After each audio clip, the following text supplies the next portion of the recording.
Hello, everybody, and welcome to our read of this genuinely amazing classic known as Paddington, A Bear Called Paddington. In order to make this amazing script work, we have an amazing cast to read it with me. At our action description and my wonderful Uncle Pastuzzo is George. As the amazing Hugh Bonneville, aka Henry Brown in the script, it is Logan. As Mrs. Brown, Mary Brown, also Sadie Hawkins, Angie. As the daughter Judy, as well as Aunt Lucy, will be Jessica. As the Brown son, as in Jonathan, he will be played by Travis. Her name is not Millicent in this one. It is Pernilla Flax. That will be played by Anne, and also will be Mrs. Bird later in the script. Jim Broadbent, Mr. Gruber, will be played by Curtis. And Peter Capaldi, Doctor Who. In the script, he is Mr. Curry. His name is John. And I will be the bear called Paddington. All right, George, take us away. All right, Paddington by Paul King and Hamish McColl, based on the books by Michael Bond. Exterior sky, night. The Warner Brothers logo hangs in the sky. A tropical bird shoots past us between the letters of the logo. The camera follows, dropping down through the clouds towards the infinite green canopy of the Peruvian rainforest. The bird skims the treetops, moonlight glinting off its feathers. Suddenly, an upturned coat hanger is thrust into its path. The bird twists through it, narrowly avoiding a collision, losing a feather in the process. We tilt down, following the feather to discover the coat hanger and a makeshift antenna. We tune in to hear. Good morning, good afternoon, or good evening, wherever you are. This is the BBC World Service. The time signal pips as the camera pushes down through the branches along a pole made of rods and broom handles. At the bottom, a small cluster of shacks have been made of rubbish, corrugated iron, tin advertising hoardings. A sturdy, roguish old bear wearing dungarees, Uncle Pastuzzo, finishes rigging the aerial. Interior Pastuzzo's shack, night. Inside, Aunt Lucy, a frail, elderly bear wearing pince-nez glasses and a poncho, rocks a cradle. Here is the news from London. London. Uncle Pastuzzo comes in. He speaks in bear language, a cross between animal grunts and that of an unknown Amazon tribe. Is it working? Yes, it's working, but speak English. He needs to learn. She turns her attention to a creased old travel magazine and starts cutting out a picture of London. Pastuzzo reaches into the cradle to tickle a baby bear. He makes funny faces. The tiny bear laughs. I'm sorry, I forget. Are you sure this is all for the best? It was his mother's wish. He will see things he's never heard of. But it's such a long way, and he's so small and so smelly, stinky. We promised her, Pastuzzo, when that bear grows up, he will go to London. Aunt Lucy pins the picture of London to the wall. Interior Pastuzzo's shack, day. 5 years pass. The cutting is gradually joined by dozens like it. The camera pans across pictures of landmarks, buses, and taxis. Among them is an image of evacuees torn from a history book. Outside, we see a small community of bears singing a happy work song while they make marmalade. Exterior rainforest, day. Half a dozen bears are up trees, harvesting oranges, throwing them to others who catch them in their hats. Some chop and juice while others gather herbs and spices, all of which are fed back to head chef Aunt Lucy. She cooks over a fire while quizzing her nephew, now a scruffy brown 5-year-old with black ears. What do you do when you meet a stranger? I raise my hat. I haven't got a hat. You'll have a hat. Everyone in England wears a hat. Now? Aunt Lucy offers a spoonful of marmalade to the young bear. That one. Cinnamon? All of it? The stranger will raise theirs in turn, at which point you... Comment on the weather. Good. The English are obsessed with weather, even though they have very little of it. Better? She offers him another taste. He nods, happy. Really? It's finished? He nods again. She tastes the syrupy liquid and her face tells us it's delicious. You have your mother's nose. Everybody, it's ready. The first marmalade of the season. The other bears gather around, cheering and throwing their hats in the air. The young bear smiles as Pastuzzo sneaks a jar full of marmalade from the bubbling pan. Pastuso, what are you doing? Pastuzo hides the jar behind his back. Just going to get some more cinnamon. Good. All of you, back to work. Exterior rainforest, night. Far from the village, the only noise is that of the forest. Uncle Pastuzo clambers through the branches of a high tree. He sees the tropical bird and raises his hat in greeting. He takes the jar out of his pocket and settles down to eat. Suddenly, sensing danger, the bird squawks off in fright. Uncle Pastuzo stops eating and sniffs the air.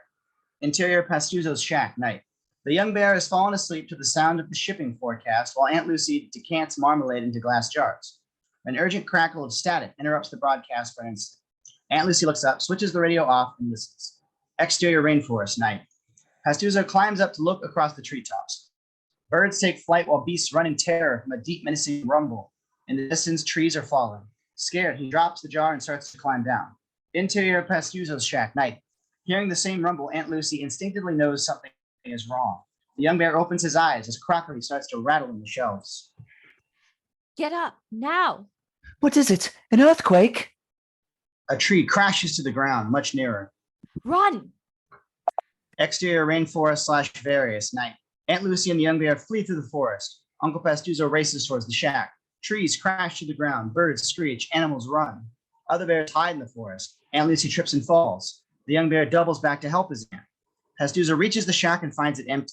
Aunt Lucy shields her nephew as a tree falls across them. Blackness. Exterior rainforest dawn. The fallen tree shifts. With great effort, Aunt Lucy manages to move the branch lying across her and the young bear. They peer out apprehensive. The rainforest looks as though it has been hit by an earthquake, the little community of homes destroyed. Aunt Lucy runs through the devastation, calling for Pastuzo. Hearing her, other bears emerge from their hiding places in the forest. Pastuso. Another bear shakes his head and hands her all that is left of Pastuzo, his hat. The rest of the community remove their hats in grief as the young bear clings to his aunt. It begins to rain. Exterior rainforest, night, or later. The bears sing a lament as they dig through the rubble, each household salvaging what it can from its shack, each preparing to leave. Aunt Lucy finds clothes and an old coffee tin containing money. The young bear takes a brown leather suitcase and fills it with jars of marmalade. The various households of bears hug each other goodbye. They set off in different directions through the forest. Exterior rainforest path, night. Aunt Lucy and the young bear trudge through the forest alone. She holds an umbrella and Gladstone bag while he drags his suitcase through the mud. Exterior dirt road, day. They wait by the side of the road. A crowded minibus arrives. Its destination, Lima. Interior minibus, day. They sit on the back seat, the only two bears on the bus. They are now entering the world of people. Exterior Lima docks, evening. The young bear waits at the end of a pier looking up at a vast container ship. Nearby, Aunt Lucy haggles with a dodgy-looking sailor in Spanish, offering him money from her tin. The sailor shrugs and walks away. Aunt Lucy calls him back. He returns and she hands him the entire tin. Exterior container ship, night. Aunt Lucy lifts the young bear into one of the ship's lifeboats. Keep out of sight until you reach London. I want to go home. London will be your home now. She starts tying a label around the young bear's neck. Your mother told me there was once a war in England. Thousands of children had to be sent away for safety, and unknown families took them in. They will not have forgotten how to treat a stranger.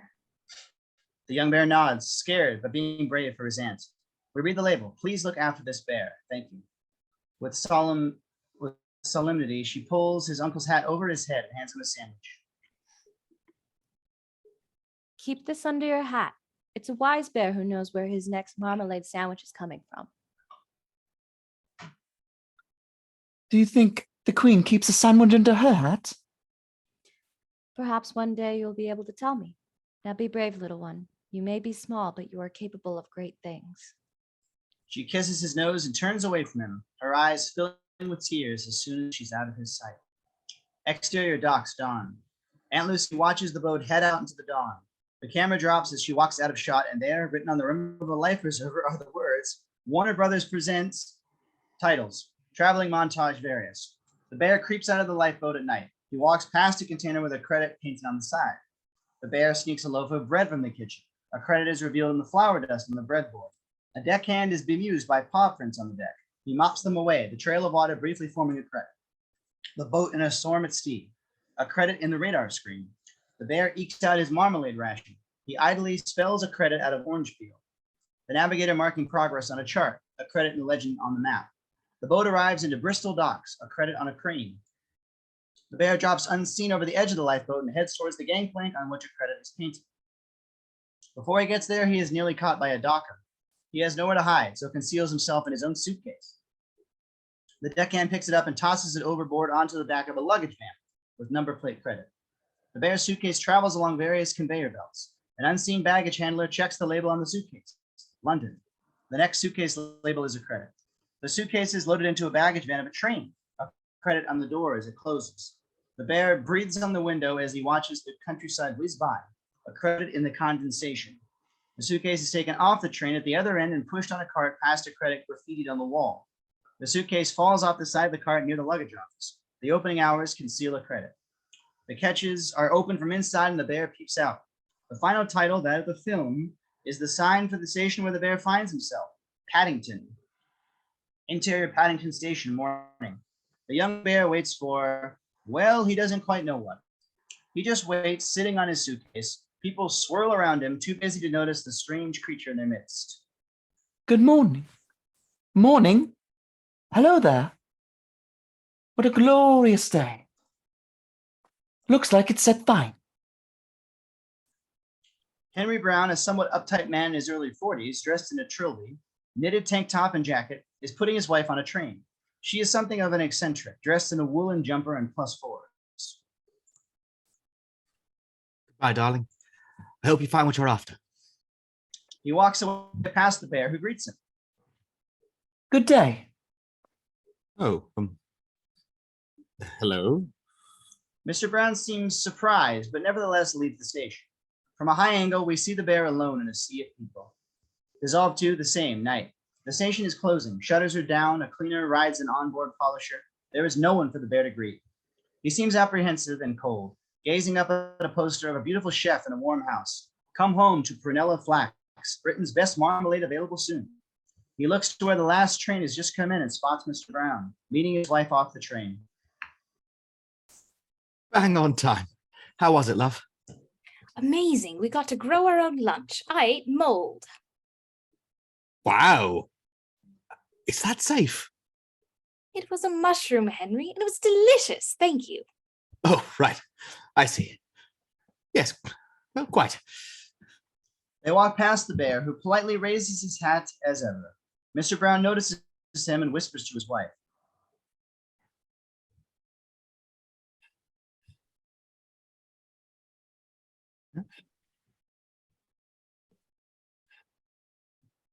Mrs. Brown. Whispers to his wife. Oh, a bear? What bear? She looks back to see the young bear doff his hat. They have a brief discussion, which Mrs. Brown wins, and walk over. Good evening. Hello. Rather bracing, isn't it? Yes. This seems like the end of the conversation. May I help you? As a matter of fact, we were wondering if we could help you. Are you meant to be meeting someone? I think so, but I'm not sure who. You're very small to be at Paddington Station all by yourself.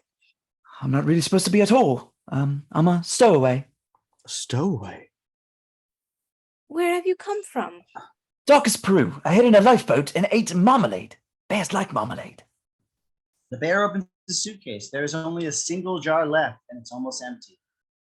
I'd offer you some, but there isn't much left, and what there is tastes of seaweed. What are you going to do for food then? Oh, I shall be all right, I expect. Mrs. Brown looks at his label. Please look after this bear. Thank you. She is not someone who would ignore such a plea. Oh, don't look at me like that, Mary. Not leaving a hungry young bear alone at Paddington Station. Imagine if he were one of our children. Mr. Brown relents. Would you like some tea? Oh, yes, please. Only, will it be very expensive? It'll be our treat. I'm sorry, I don't know your name. I've only got a bare one. It's It's hard to pronounce. It sounds like this. Roar. Well, we'll need to think of one. How about beret? The bear gives him a hard stare. Mr. Brown gets flustered. Well, we found you at Paddington Station. How about Paddington? Paddington? It seems a bit long. Say it's rather distinguished. Really? Paddington. Paddington. Yes, I think I like it. Well, we're Mr. and Mrs. Brown, and we're very pleased to meet you, Paddington. Interior tea room / Paddington Station night. Paddington sits at a linen cloth table in a smart English tea room. Mr. Brown puts 2 cups and a selection of buns on the table. He wipes his seat with his hanky before sitting. How's that to be going on with? Very nice, thank you, Mr. Brown. Would you mind pouring me some into the saucer? Cups are rather tricky with paws. Yes, suppose it's clean enough. Paddington climbs onto the table and slips from the saucer. He tucks messily into the cake. Gosh, yes, I'm not sure that's really hygienic. Just then, Paddington sees Mrs. Brown through the window. He stands on the table and waves his hat enthusiastically. In here, Mrs. Brown! He steps back into Mr. Brown's teacup, which is wedged on his foot. As he tries to prise it off, he loses his balance and falls into his cake. Henry, what are you doing? He's covered with jam and cream. I thought I told you to look after him. He hasn't even got a napkin. Paddington guiltily ties the white linen around his neck. Over the following dialogue, he struggles to pull the cup off. Right, no, did you find anyone? Everything's shut for the night. He'll have to come home with us. Oh, no, now, come on. What, really? He'll freeze, Henry. It's only for one night. All right. But look, don't get too attached. First thing in the morning, we're going to find the proper people to deal with him. Thank you, Henry. Paddington? Paddington looks up just as he prizes the teacup off his foot. It pings across the cafe, landing with a distant crash. Would you like to sleep at our house tonight? Oh, that would be very kind if it's not too much trouble. You're no trouble at all. Come on. Paddington follows them out. Unfortunately, the linen he tied around his neck turns out to have been the tablecloth rather than a napkin. Unbeknownst to him, he drags the entire contents of the table behind him. Interior taxi, night. Music. London is the place for me. As they drive through London, the Browns point out various places to Paddington. Amazed, he tries to poke his nose out of the window. He bangs his head against the glass.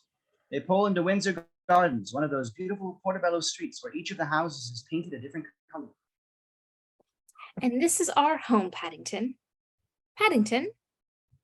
But Paddington is asleep. Interior Mr. Curry's front room, night.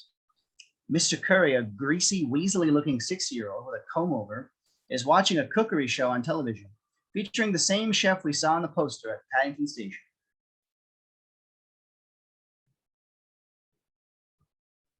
Oh, look at the way the creamy filling just oozes out of my gorgeous eclair. Yummy. He hears the taxi drive up and peers through the curtains to see Mr. Brown carrying Paddington into the house next door.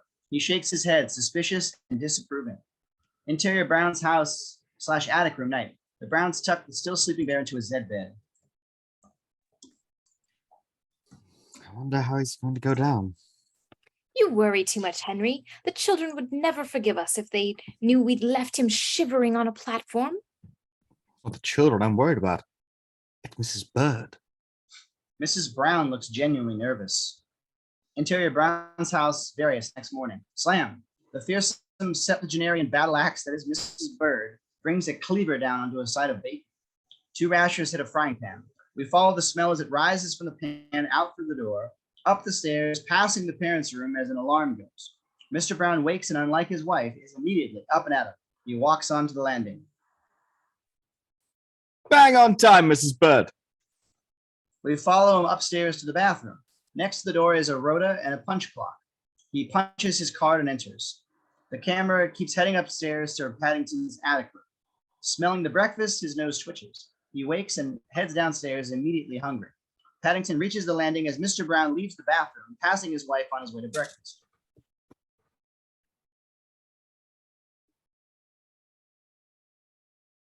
Sorry. 8 minutes, dear.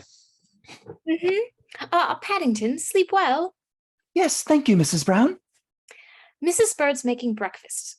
Look, why don't you get yourself cleaned up a little bit before you meet her?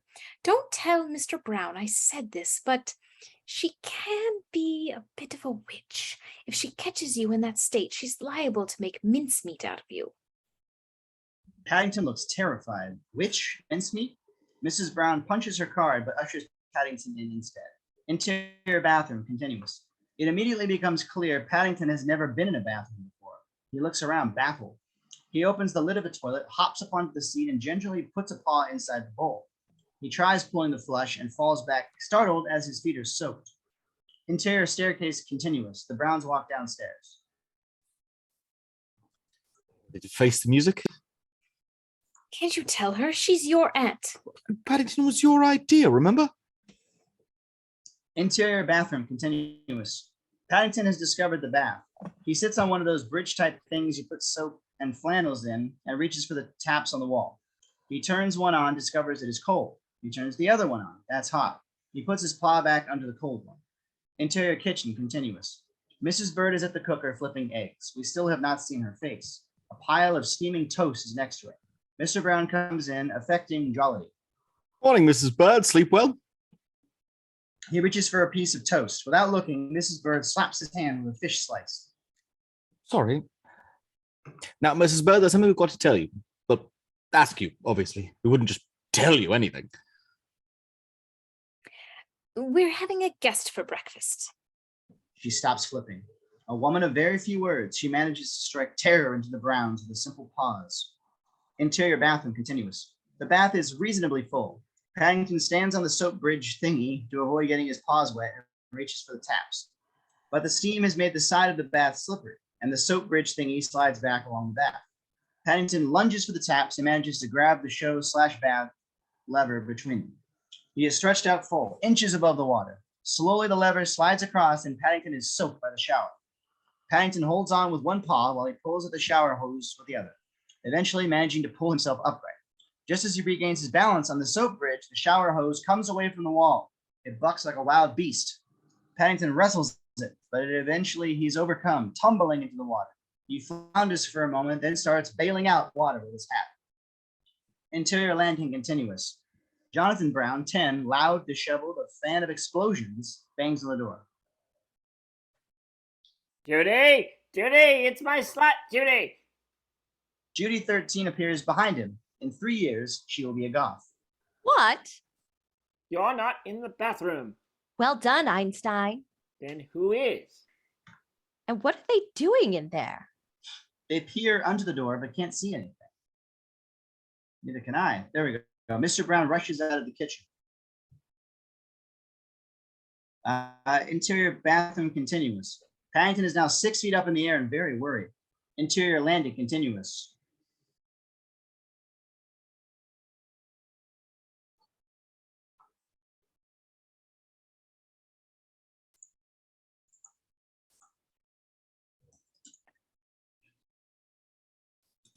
But the steam has made the side of the bath slippery and the soap bridge thingy slides back along the bath. Paddington lunges for the taps and manages to grab the... Oh, hang on, sorry. Here we go. Interior bathroom, continuous. Paddington has managed to bail enough water out that there is only a few inches left in the bath. The problem is that there is now 3 feet of water in the rest of the room. The bath, one of those clawfoot affairs, starts to float, and the water level is still rising. Interior kitchen, continuous. The children arrive and start eating.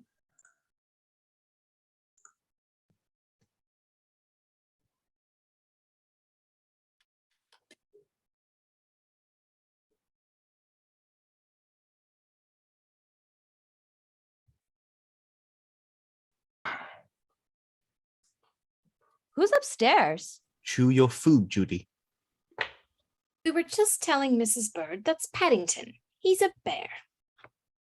Mrs. Bird tuts and shakes her head. The children are both about to speak when Mr. Brown rebukes them. Longer, longer. Bit more. Swallow. A bear? Yes. Cool. There's a bear in the bathroom? Yes. It's in the bathroom. Chew your food, Dad. Don't fret so much, Henry. What's the worst that could happen? Mr. Brown rushes out of the kitchen. Interior bathroom continuous. Paddington is now 6 feet up in the air and very worried.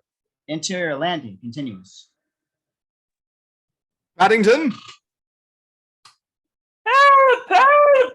I'm coming. There's a life jacket under the sink. Interior kitchen continuous. So I'm not allowed to roller skate, but you can bring a bear home? Mrs. Bird sympathetically. It's only for a day or so. I'm sure he'll be no trouble whatsoever. Interior landing continuous. Mr. Brown turns the bathroom lock with a screwdriver, stands back, and opens the door. A torrent of water crashes into the landing, carrying the bath with it down 3 flights of stairs into the kitchen. Paddington comes to a halt perfectly in his place at the breakfast table. Mrs. Bird, Jonathan, Judy, this is Paddington. Mrs. Bird stares at him and growls. Interior kitchen later. Paddington sits alone, examining his breakfast skeptically. Dear Aunt Lucy, I have arrived in London and am staying with the Brown family. I hope they like me. Mrs. Brown says I already made quite an impression. Interior hallway continuous. Jonathan and Mr. Brown carry the bath upstairs. That was so cool. That was not cool, Jonathan. If there had been any more water in there, the floor would have collapsed, and then where would Paddington be? Judy passes them on the stairs. In your bedroom? Interior kitchen continuous. Mrs. Bird comes in to mop the floor, glaring at Paddington. Nervous, he pretends to eat, making yum noises. They live with a witch who would have turned me into mince if I hadn't undergone something called bath, a sort of British drowning ritual. Her breakfast smells nice, but could be poisoned. As Mrs. Bird leaves, Paddington spits the breakfast back onto his plate. Mrs. Brown comes in. Come on, Paddington. We're going on a shopping expedition. I've got to pick up some bits, and I think it might be best if we get out of Mrs. Bird's hair for a while. Paddington gets up to leave. You'd better clear your plate, or she'll have your guts for garters. Paddington gulps. That doesn't sound good. The witch may also make clothes out of her victims' innards. I'm taking no chances. Paddington opens his suitcase and pours his breakfast inside. Love from Paddington. P.S. That is now my name. Exterior streets day. Mrs. Brown and her children walk ahead of Paddington. A piece of bacon is sticking out of his suitcase. So where are your parents? They died when I was very young. My Aunt Lucy brought me up. But after the earthquake, she went into the home for retired bears, and I came here. I can't believe you traveled right round the world by yourself. A yappy dog starts biting at the bacon.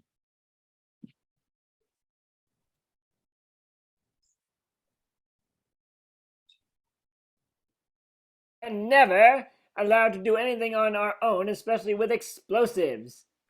Well, Paddington didn't have a choice. I'm sure his Aunt Lucy would have looked after him if she could. Isn't that so, Paddington?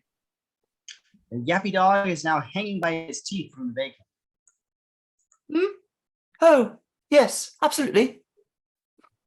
If you're having a bear, can I get roller skates? We'll see. What? Really? No way. I said we'll see. Can I have a gun? Mrs. Brown groans and the family starts to bicker. Seeing they're distracted, Paddington stops and bangs his suitcase against a lamppost, sending the dog flying. Pleased, Paddington leaves frame in pursuit of the Browns. A beat later, the dog follows, not put off in the slightest. Exterior Windsor Gardens day. Mr. Brown leaves the house. He is hobnailed by Mr. Curry, the greasy neighbor from next door, who has been lying in wait. Ah, Mr. Brown. Hell of a racket coming from your way earlier. Sorry if we disturbed you, Mr. Curry. We've got a bear staying with us at the moment. A bear. Yes, and I thought I saw your family traipsing along with your hairy foreigner in tow, but I had no idea it was a bear. yes, well, that's Paddington. He's just staying with us until I find the correct authority to handle this unique status. I should start with the police. But he hasn't broken any laws, Mr. Curry. It isn't illegal to be a bear. Oh, perhaps it should be. Exterior underground entrance day. Mrs. Brown shoos away the dozen dogs that now follow. Interior underground station / ticket hall day. Mrs. Brown hands out tickets. Paddington watches the others as they put the ticket in the front slot. From his height, he can't see them take the ticket from the top slot, which opens the barrier. So when it's his turn, he puts the ticket in the front slot and walks straight into the barriers, falling over. A stern-looking inspector pulls Paddington's ticket from the top slot, opening the barrier and hands it to him. Paddington raises his hat to thank the inspector, but he takes too long about it, and as he walks towards the barrier, it closes on him, knocking him over again. Giving the barrier a hard stare, Paddington walks through the plastic flaps of the luggage slot instead. At the top of the escalators, Paddington looks down, too nervous to step on.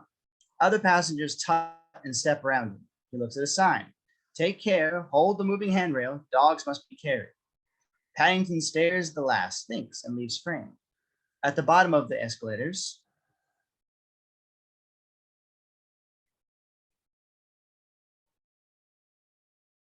Where's Paddington?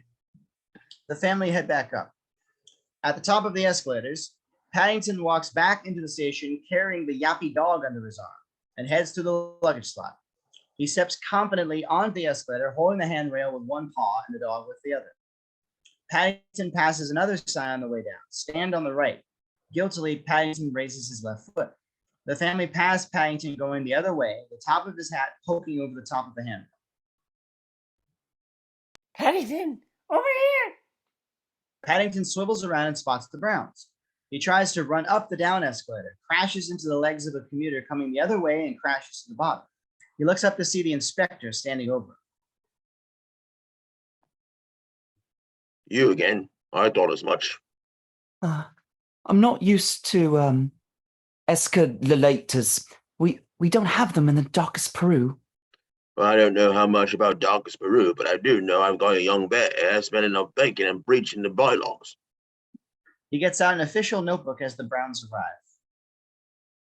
I'm sure he's very sorry, Inspector. First time in London. Doesn't have any parents. All right, miss. No need to bring on the waterworks. Normally I'd have to write this sort of thing up saying as the young bear is new to London, and what with there being a pack of wild dogs running amok in the Tucket Hole, I'll look the other way. Thank you very much. The inspector hands Paddington a guide to the underground. Why don't you take this? If you want to learn how it all works, and you'll find plenty of leaflets around you if you keep your eyes peeled. But mind is I don't catch you using public transport before you study the law. Interior Ministry of Immigration Day. Mr. Brown is in an imposing office. He is nervous. Don't worry, Mr. Brown. We deal with all sorts of immigrants here. I just need a few details, and I should be able to point you in the right direction. What's the name? Mr. Brown. Mr. Not your name. Oh, Paddington. Paddington. The clerk raises an eyebrow. Paddington. Nationality? Peruvian. Sex? Not now, thanks. Yes, joke, sorry. I get a bit nervous in these. Male. Height? 3'6". 3'6". Eyes? 2. Sorry, again, I don't know why I keep doing that. They're brown. And what color would you say the gentleman was? Well, he's sort of a golden brown, I suppose. He's got black ears. Black ears. Any other distinguishing features? Well, he's rather hairy. And he's got quite a wet nose. And he's a bear. Yes, we only deal with humans here. Exterior Bark Ridges Day. The Browns walk into a grand department store on Piccadilly. Interior Bark Ridges Clothing Department Day. Paddington raises his hat to all the mannequins. He tries to shake one of their hands. The whole arm comes off. Alarmed, he tries to hide it behind his back. A friendly assistant takes it from him and reattaches it. A snooty salesman approaches Mrs. Brown. Ah, can I help you, madam? I'm looking for a bear's coat. Certainly, madam. Real or synthetic? A coat for a bear. This bear. The salesman spots Paddington, who is giving him a hard stare. Ah, of course. Yes, my apologies. Do you think you have something? Barkridge's has a coat for every occasion, Madam Jeremy. He clicks his fingers at the assistant who ushers Paddington into the dressing room. A zip noise is followed by a yelp. No zips. No zips. Let's try this instead. Montage of coats. We see the assistant try and fail with a mountain of coats, each discarded for a different reason. No buttons, no Velcro, no loose weaves. Get snagged on the claws. No tight cuts, etc. The montage ends as Paddington finds something he likes. Now this is more like it. I see you're a bear of fine taste. That's a duffel coat, 100% duffel, with a tartan lining, ample hood, and wooden peg buttons for ease of paw. A British classic. Paddington emerges in the coat. It's bright pink. Have you got it in any other colors? The salesman clicks his fingers. Paddington is whisked off.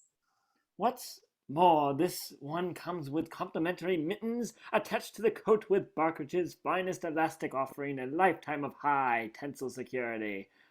Well, Angle on Paddington in his classic blue duffel coat. Perfect. Now, do you have any waiters' uniforms? While she talks to the assistant, Paddington spots a crowd gathering nearby and heads off to investigate. Interior Barkridge's / food hall continues. At the bottom of a vast circular staircase, a sign reads, "Here today, Prunella Flax presents her new marmalade, first tasting." Paddington can't see the crowd. Archie Barkridge, 88 years old and probably a viscount, addresses the throng of customers while Paddington climbs up onto his suitcase.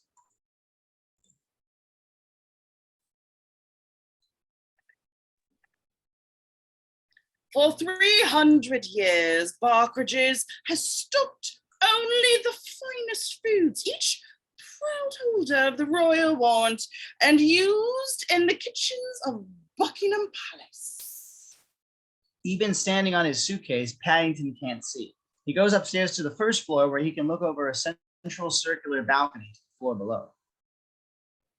Now, many people maintain that bears make the best marmalade, but of course, that has become nigh on impossible to get hold of in recent years, and the royal warrant hasn't been awarded for over a generation. Paddington climbs onto the banisters. He holds onto a decorative sash which runs from the banisters to a chandelier 3 floors above. But this year, hoping to prove them wrong, is Prunella Flax. Among the predominantly male crowd, we spot Mr. Curry clapping even more sycophantically than the rest. Prunella Flax is a heart-stopping beauty with a flawless complexion, perfect hair, and manicured pink nails. She addresses the audience from her branded kitchen counter. Paddington shifts and the sash slides along the banister until it is resting against a hot light. It begins to scorch. Oh, thank you, thank you. I'm sure many of you know me from television and have seen my delicious concoctions, but I have had a chance to taste, but you've never had a chance to taste them. Well, all that's about to change with my new marmalade. The sash burns through and Paddington falls into space, dangling unnoticed above the presentation. He climbs quickly up towards the chandelier, the sash burning away behind him. Why marmalade, you ask? Well, whatever or whenever I can't sleep, I love nothing more than to creep downstairs in my nightie and tuck into a sweet, sticky layer of golden deliciousness spread all over a slice of moist, warm bread. Or if I'm feeling really naughty, I just dip my finger in and suck the gooey mess right down.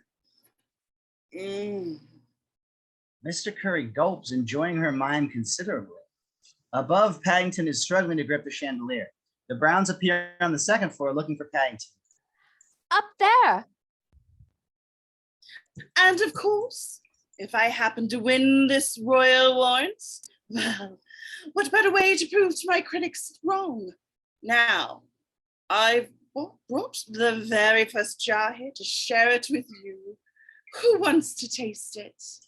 Mr. Curry's is the first hand to shoot up, but as she opens the jar, Paddington loses his grip and plummets headfirst towards the presentation below. The Browns gasp in horror. He lands nose first, thump, into the open jar. But instead of carrying on and hitting the ground, he disappears, whoosh, up, out of shot. One mitten is caught on the chandelier. The elastic is stretched out to its limit, and now he springs up and down as if on a bungee. Shh, can I do that? Relieved, Mrs. Brown laughs. The crowd join them. A strong, sinister man, Mr. Richmond, stands to grab Paddington, but Prunella suddenly shakes her head and he sits back down. Prunella, furious, but trying to act good-natured for the sake of the audience, tries to talk to Paddington, but has to pause while he springs up and down.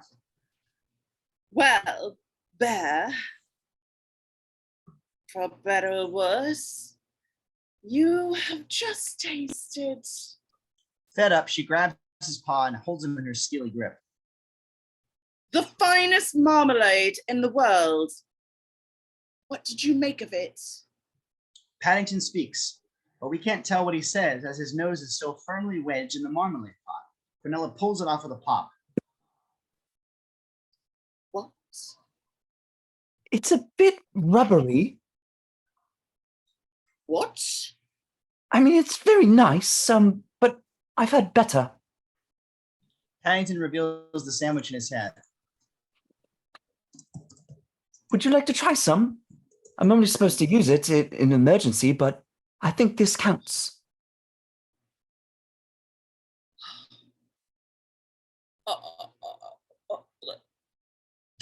Well, oh, that was creepy. Well, will you try it?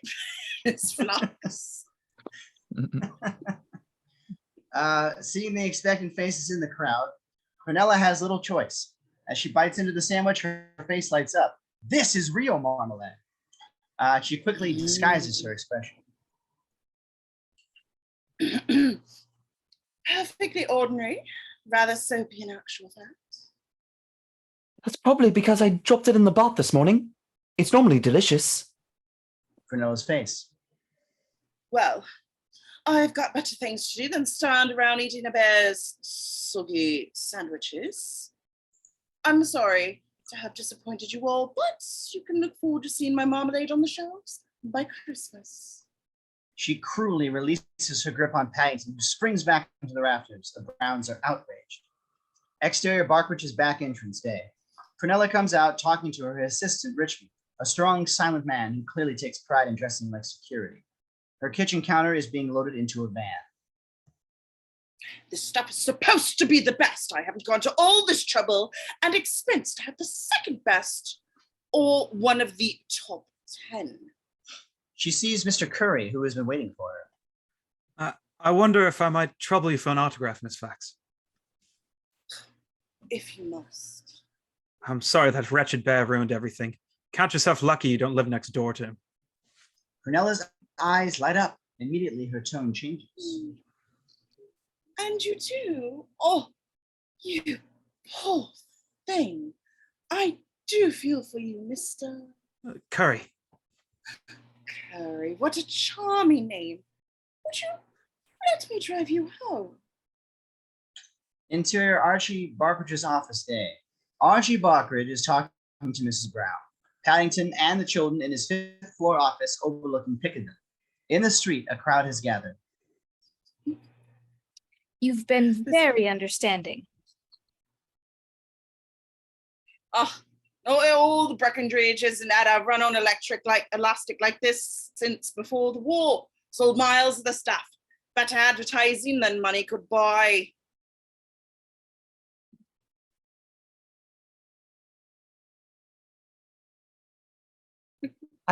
I could do it again.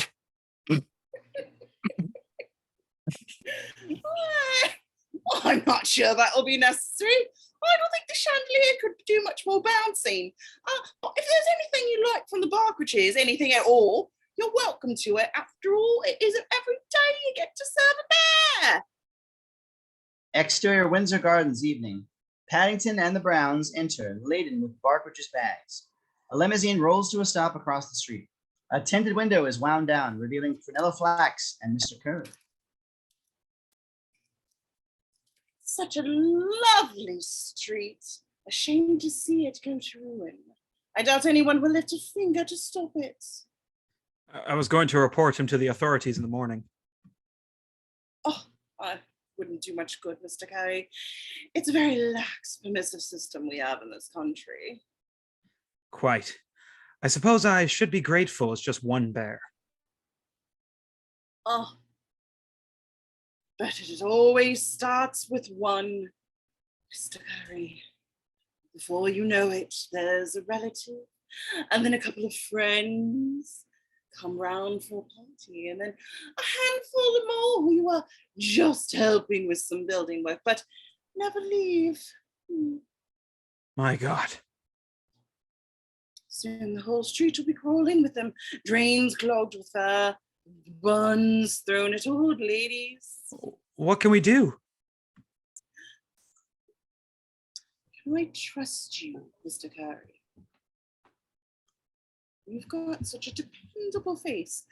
I'm worried I'm getting carried away. Oh, not at all. Ask me anything. Richmond winds down the window. Well, Mr. Richmond here has certain talents. If we get the bear to him, he'll make sure he gets sent where he belongs. No questions asked. We can't just break into the house. Oh, no. This isn't the third world. At least not yet. But that's where you come in, Mr. Carey. We need a strong, reliable, handsome man like you to watch him, study his routines, find out when he's alone, vulnerable. And when the time comes, we pounce. Interior Windsor Gardens sitting room day. The family are happy unwrapping presents. Judy has roller skates. Mr. Brown comes in. Where on earth did you get those? Paddington gave them to me. Got us all presents from Buckridge's. I got bangers. Good. He saved me a small fortune in bits and bobs for the cafe. And this is for you, Mr. Brown. It's thank you fudge. Well, it's very kind, Paddington. But don't wear them in the house, please, Judy. It's too dangerous. She begrudgingly removes them. Mr. Brown addresses Paddington. Did you get anything for yourself? Paddington reveals his suitcase is stuffed with leaflets. We got some bus timetables and a guide to the underground. I'm rather looking forward to these.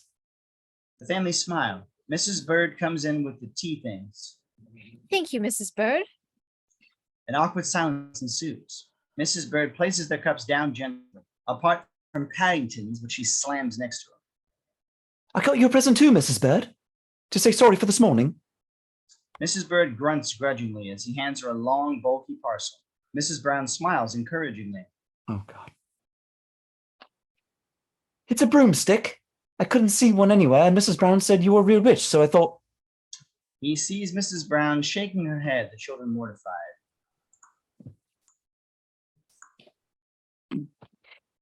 It would help you get around. Interior Windsor Gardens various next day. Montage music, reggae, meringue. Dear Aunt Lucy, you'll be relieved to know the witch is not a witch in this world, but actually an easily offended old lady. We see the family getting up according to the household's strict routine. Paddington's room is decorated with timetables and maps. Paddington is now on the bathroom rota. I'm trying to keep out of her way, which isn't difficult as I have had a very busy week.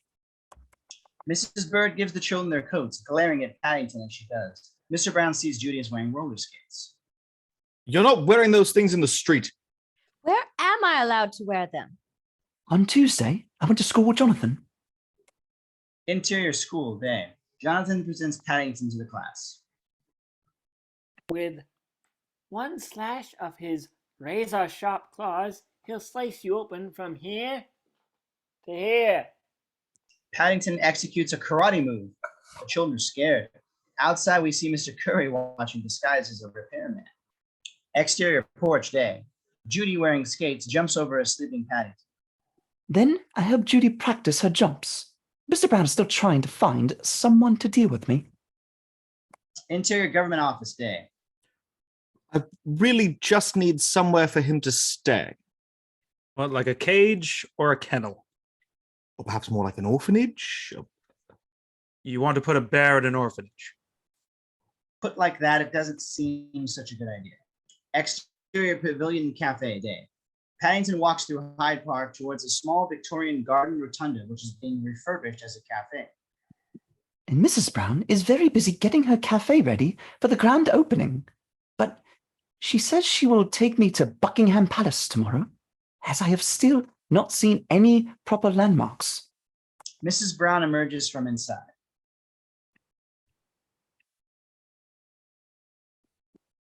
I'm really sorry, Paddington, but the decorators have let me down again. Do you mind waiting here while I see if I can find someone to help? Mrs. Bird will pick you up in an hour. Not at all, Mrs. Brown. If there's anything I can do to help. But she is gone. Angle on a park bench where from behind a newspaper, Mr. Curry, dressed as a Rastafarian, watches Paddington walk into the pavilion. He picks up a walkie-talkie. Mr. Richmond, bring the van to the back of the pavilion in 3 minutes. Interior Pavilion Cafe Day. Paddington discovers bare plaster walls, ladders, tins of paint and brushes, but no painters. It can't be that hard, can it? He hangs up his coat and hat and tries to carry a large bucket of paint up the ladder, but it's too heavy. He spots a hook in the ceiling and finding rope, ties one into the bucket and the other end around his waist. He heaves the bucket towards the top of the ladder, but the bucket is too heavy for him. Near the top, his strength fails and it starts to descend, and Paddington finds himself hoisted towards the ceiling. Mr. Curry comes into the pavilion. He looks around for Paddington, but neither of them sees the other. Mr. Curry walks backwards into the room and kicks the bucket over. As the paint leaks out, the bucket becomes lighter, so Paddington falls down and the bucket whizzes up, hitting Mr. Curry hard on the chin. Paddington lands in the puddle of white paint on the floor. Mr. Curry's chin has caused the bucket to slip its knot. It falls back down and lands, completely covering Paddington. Mr. Curry gets back up to find the room apparently empty. He looks around baffled and catches sight of someone coming towards the pavilion. Hello, Mrs. Brown. Mr. Curry leaps through a window. Exterior Pavilion Cafe Day. Straight into the path of the oncoming truck driven by Richmond. He is knocked into the Serpentine. Interior Pavilion Cafe Day. Hello. Good afternoon. I don't believe I've ever had the honor of addressing a bucket. Ha, ha. You must be the young bear gentleman staying with the Browns. My name is Gruber. I'm here to drop off some furniture, but perhaps I'd better come back.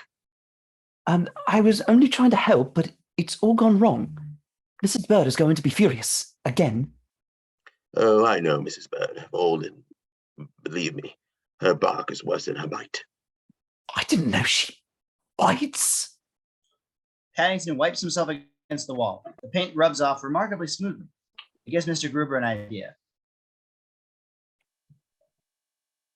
If you lend a hand, we may be able to avoid any barking or biting. Music. Paint up, cleanup time. Mr. Gruber uses Paddington as bear-sized paint pad, covering the walls in double quick time as Paddington clings to the end of a paint roller. Exterior Pavilion Cafe Day. Mrs. Bird arrives at the cafe to find it painted beautifully. Interior Pavilion Cafe Day. Mrs. Bird, are you after Paddington? Mrs. Bird nods. He must be around here somewhere. He's just painted all these walls. Mrs. Bird looks surprised and rather impressed. Covered the whole place. Quite a remarkable technique. Shall I bring it home when he reappears? Mrs. Bird nods her thanks and leaves. Part of the wall opens its eyes. It's Paddington, covered in white paint. Thank you. Perhaps she won't use my guts as garters. I know things can be very confusing in a new country, but Mrs. Bird is really a lovely lady. I'm sure once you see her for what she really is, you two will get along famously.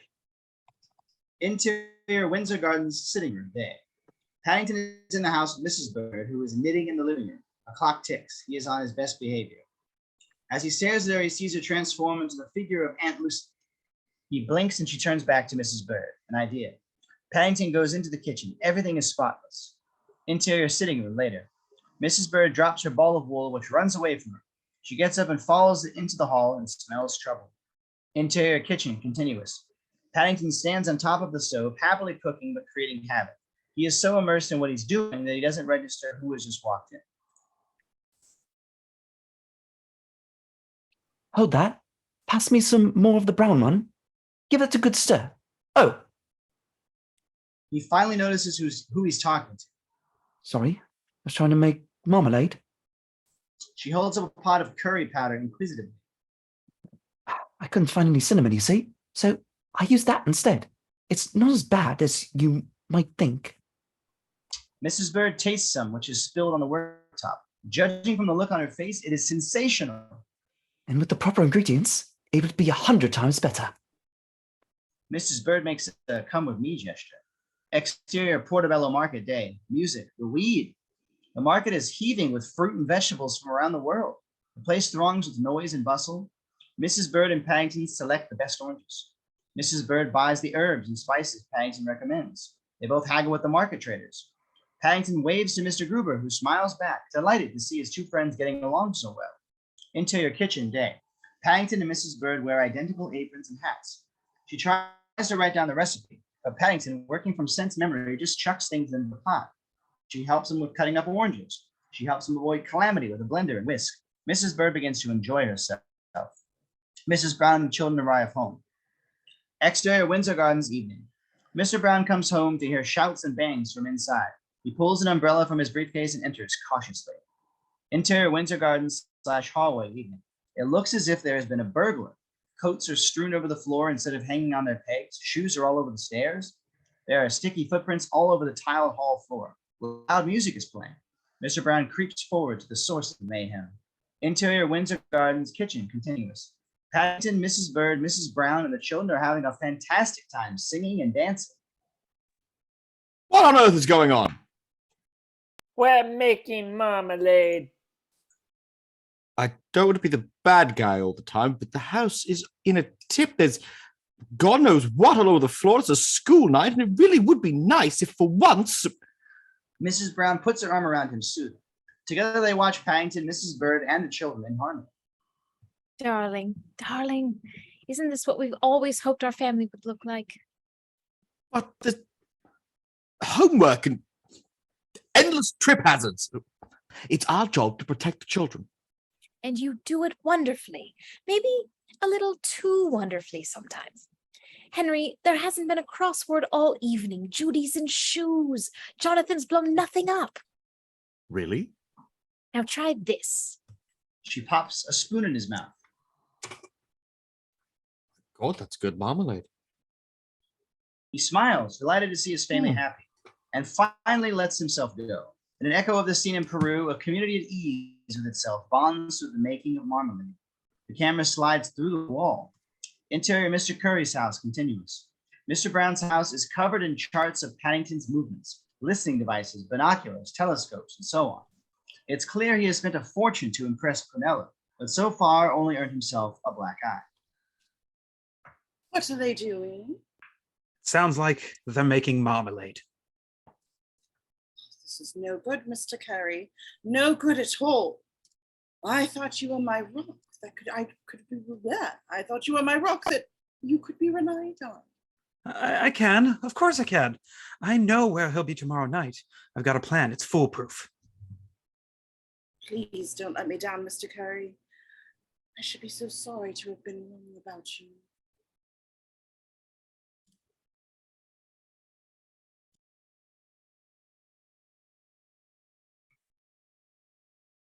Is that where we're starting? Interior Ministry of Immigration next day. Mr. Brown waits in a large lobby. Henry Brown? Interior Ministry of Immigration / office day. He finds himself in a high but otherwise tiny office. A bespectacled civil servant sits at the desk. Behind him is an enormously high wall of pigeonholes. Hi, may I help you? We've got a bear staying with us. We met him at the station, and I've been everywhere trying to find someone to deal with him, but I haven't been able to find the right form. I was beginning to wonder if there was one. Mr. Brown, this is Her Majesty's government. There's a form for everything. Now, what is Now, what is it exactly you wish to do with Sir Bear? Mr. Brown hesitates. He has a decision to make. Interior Windsor Gardens hallway, night. Come on, has Paddington had his bath? We can't have him meeting everyone covered in who knows what. We've had a better idea. Mrs. Bird is hoovering Paddington. She finishes and the children walk downstairs with Paddington. Mr. Brown watches them all proud. Well, I must say, you all look very smart. Now let's get going or we'll be late for your mother. She's nervous enough as it is. Interior van, night. Mr. Curry keeps watch through the back doors of a van. The front door of the Browns' house opens. He raises a telescope first to his black eye, ouch, and then to the right one. Paddington follows the others out of the house, but soon drops behind them. Mr. Curry knocks twice on the side of the van. Mr. Richmond guns the engine and reverses towards Paddington. Mr. Curry leans out of the back of the van with a butterfly net, aiming to grab Paddington. But as they near him, Paddington remembers something and turns back to the house. Mr. Richmond alters course but loses control of the van. Mr. Curry's butterfly net catches on a lamppost. He swings out of the van and crashes through his own front window. Paddington turns back into the street and raises his hat to Mr. Curry, who is half in, half out of his house. Evening, Mr. Curry. Bear. Interior-exterior pavilion, night. The pavilion looks resplendent. The pathways are candlelit, music is playing, and the place is thronging with customers. Paddington chats to people easily, a part of the community. Angle on Mr. and Mrs. Brown. How's business, darling? Everything's selling like hotcakes, except the actual hotcakes, which are a complete disaster. But I have to admit, the most popular thing seems to be Paddington's marmalade sandwiches. Paddington, overhearing, looks delighted. Oh, dear Bear, I've taken the liberty of entering your marmalade in the royal endorsement. It'll take some beating, let me tell you. Mr. Brown tings his glass. As many of you know, we've had a bear staying with us recently. Paddington. He arrived with no food, no papers, nowhere to live. Well, today I finally tracked down the right form, and I've put in a request to Her Majesty's government that Paddington become an official resident at 32 Windsor Gardens. Everyone claps. Mr. Brown shakes Paddington's paw. I needed your surname for the form, Paddington, and I realized we never thought of one. I hope you don't mind, but I've called you Brown. I don't mind at all.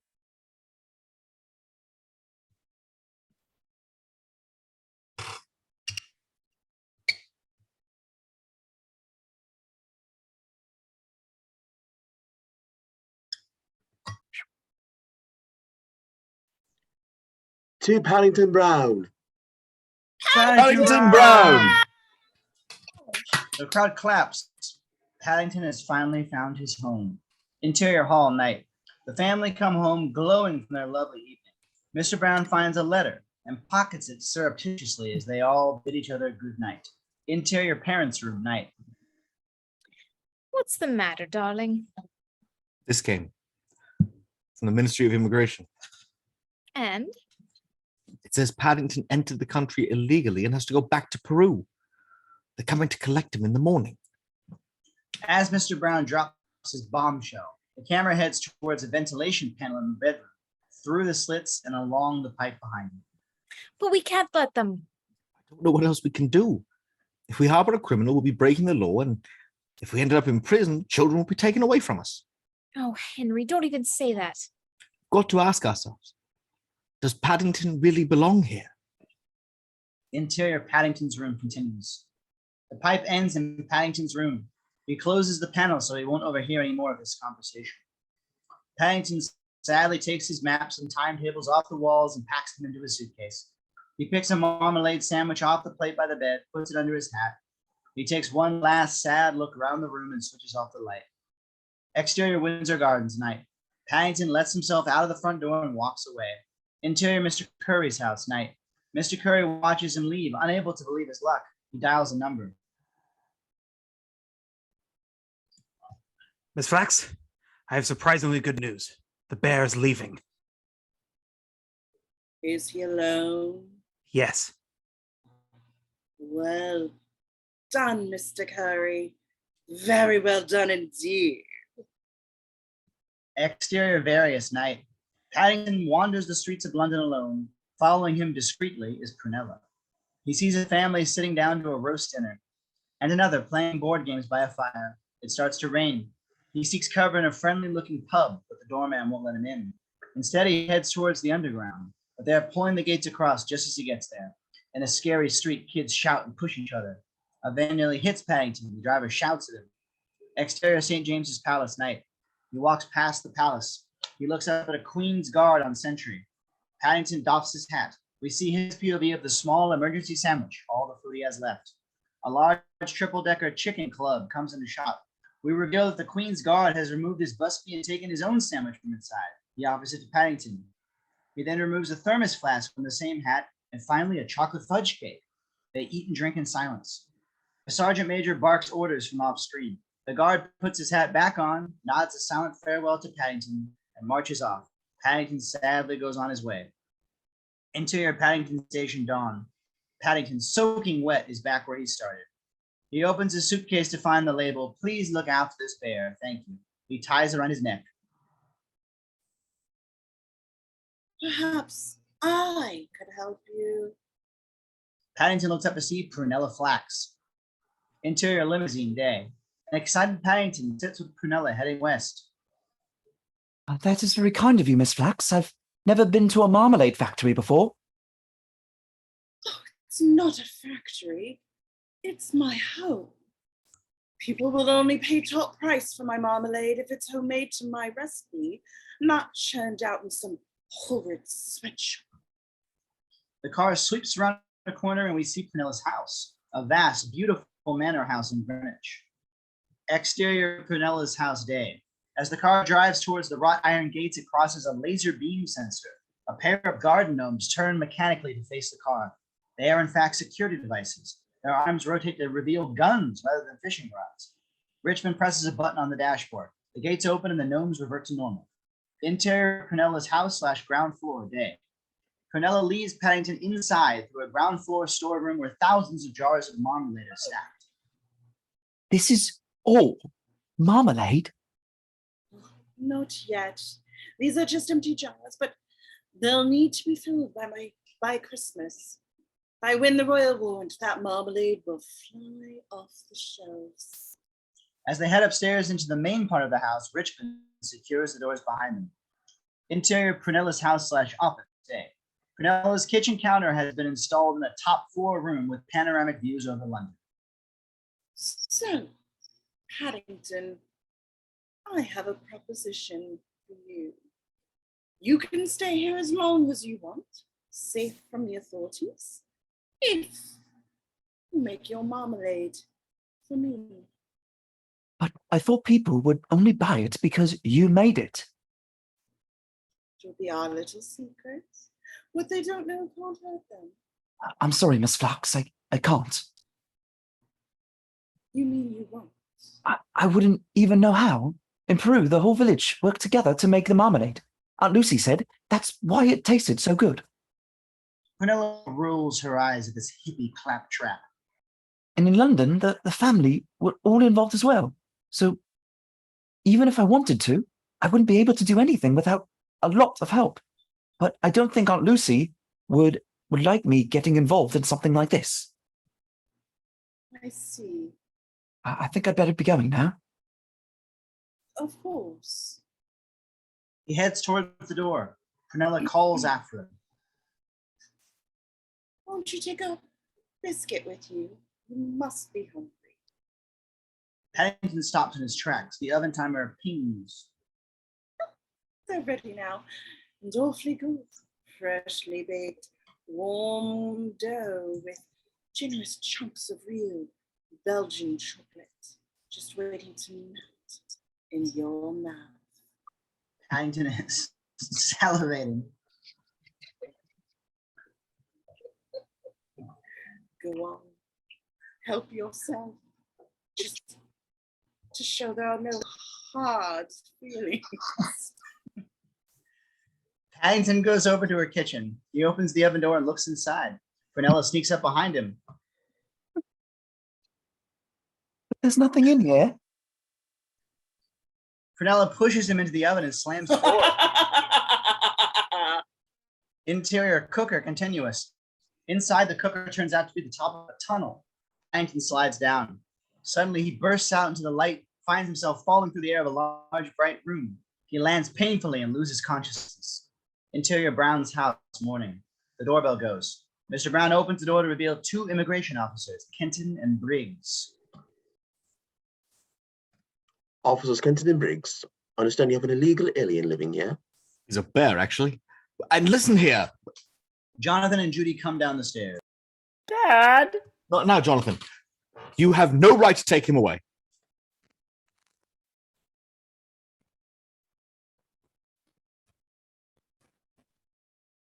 With every right, Mr. Brown, and if you impede us, we shall be forced to put you under arrest.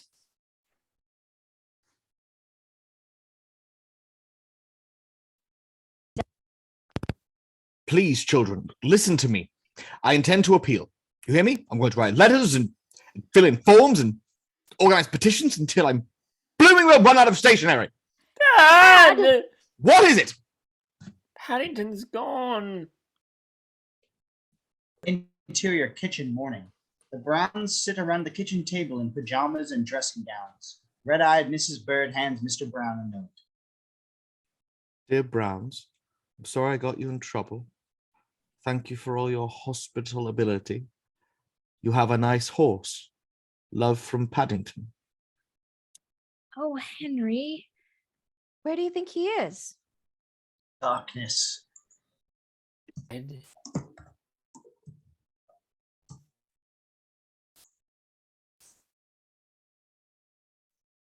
Dead. No, he's breathing. Too bad for him. Interior sweatshop day. Paddington opens his eyes to find himself surrounded by other bears, each wearing a hat corresponding to their nationality, and to Prunella's preserves apron. Give him some room. Paddington blinks in surprise as the crowd of bears part and the owner of the voice steps forward. It's Uncle Pastuzo. Uncle Pastuzo? The two bears stare at each other, unable to speak for joy.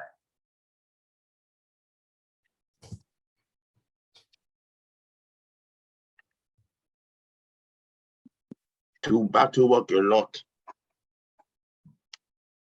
Yes, Mr. Richmond, Yes, Mr. certainly. The bears scurry back to work, apart from Pastuzo, who cannot move. Richmond lashes him with the whip. I said back to work. Yes, Mr. Richmond. Pastuzo finally snaps out of his amazement and goes back to work. Paddington has a chance to look around. He is standing in a high underground warehouse where the bears work in sweatshop conditions.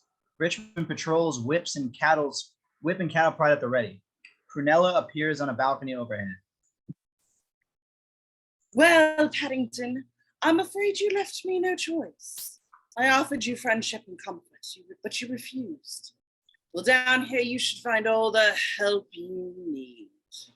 Paddington gives her his hardest stare.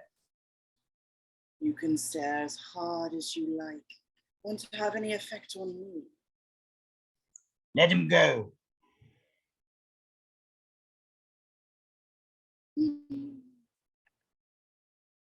Let us all go. When I get my marmalade, and with your combined talents, you should fill those jars in next to no time. And then you'll let us go. Of course. You have my word. She disappears. Richmond beats the whip against the floor. Interior sweatshop later. The whip becomes the rhythm of a sad version of the work song, a pathetic echo of the happy community we saw in Peru. The production line all feeds into a central pot where Pastuzo helps Paddington. Now wearing an apron instead of his coat, they make marmalade. The young bear takes the opportunity to whisper to his uncle.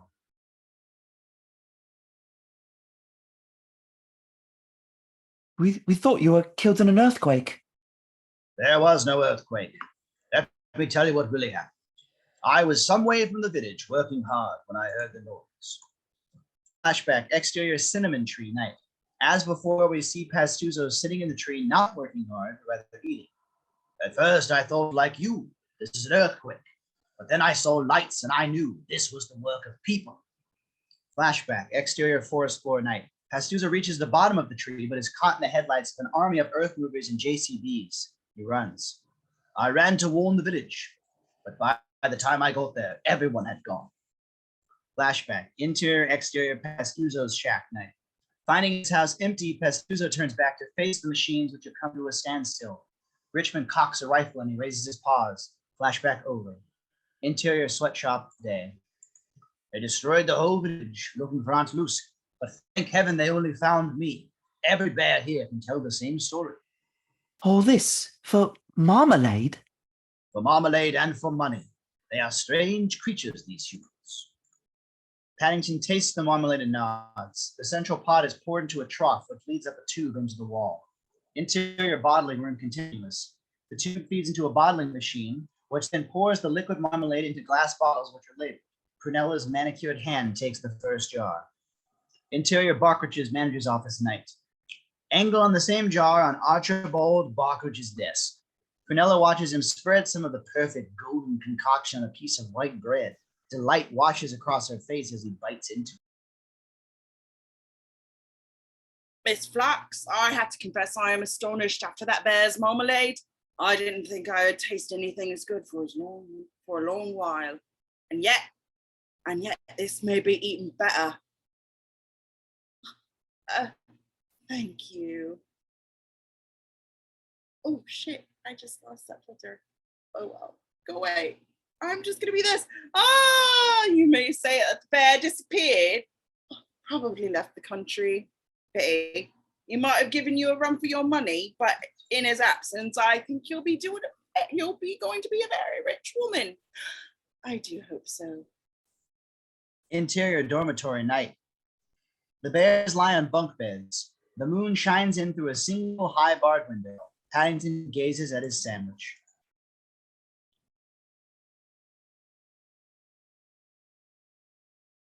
Pastuzo? Is this an emergency? You keep that for when we really need it, little one. Oh, let him have his sandwich. The poor thing's hungry. Pastuzo is right. This is just one day of many.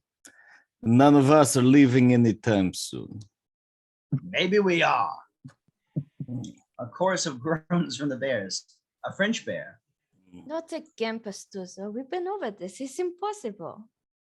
I've broken out of tougher places than this, let me tell you. What? I mean, What? Like prison? no, of course not. What have you broken out of then? I was once trapped in the wardrobe, and it was like a prison. Oh, I see. Sorry. The point is, we can get out of here because of you.